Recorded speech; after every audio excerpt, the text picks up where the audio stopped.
আজ তারেক রহমানের ৬১তম জন্মদিন।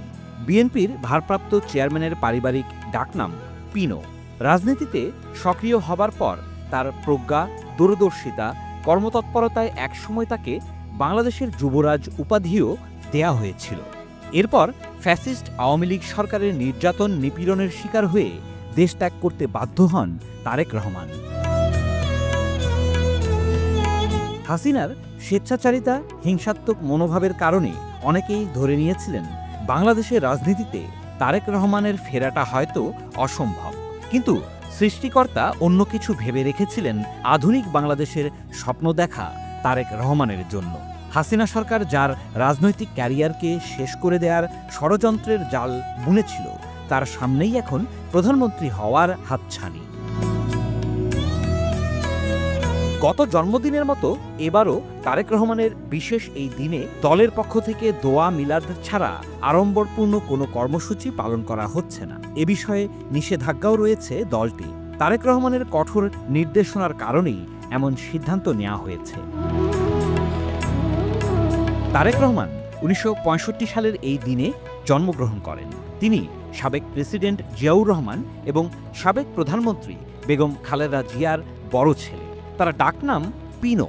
তারেক রহমান মাত্র ২২ বছর বয়সে ১৯৮৮ সালে বগুড়া জেলার গাবতলী থানা বিএনপির সদস্য হন।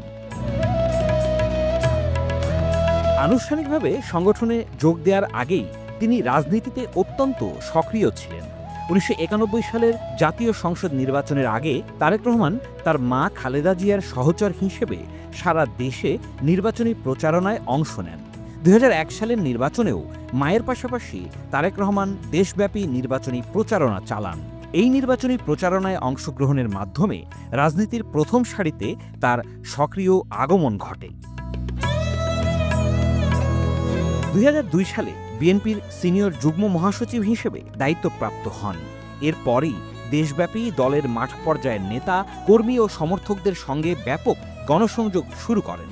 মূল সংগঠনসহ যুবদল, ছাত্রদল এবং স্বেচ্ছাসেবক দলের উদ্যোগে তৃণমূল সভা আয়োজন করেন।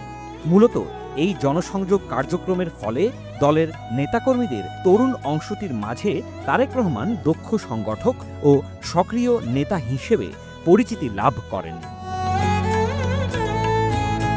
তার এই সফলতায় ঈর্ষান্বিত হয়ে বিরোধী পক্ষ অপপ্রচার শুরু করে। তবে এর কোনোটারই ভিত্তি ছিল না। তবে এই অপপ্রচারের সুদূর প্রসারী ফলস্বরূপ 1/11 সরকারের সময়ে তাকে কারাগারে যেতে হয়, নির্যাতনের শিকার হতে হয়। এক পর্যায়ে চিকিৎসার জন্য তাকে লন্ডনেও যেতে হয়। তবে যার রক্তের প্রতিটি ফোঁটায় জাতীয়তাবাদ আর দেশপ্রেম প্রবাহিত, তাকে আটকানো সম্ভব নয়। লন্ডনে বসেও সেখান থেকেই ধীরে ধীরে তিনি দল পরিচালনায় সম্পৃক্ত হতে থাকেন। সারা দেশে নেতাকর্মীদের মধ্যে নেটওয়ার্ক তৈরি করেন। তাদের সকল সমস্যায়, মামলা, হামলা, নির্যাতনে পাশে দাঁড়ানোর মূল ভূমিকা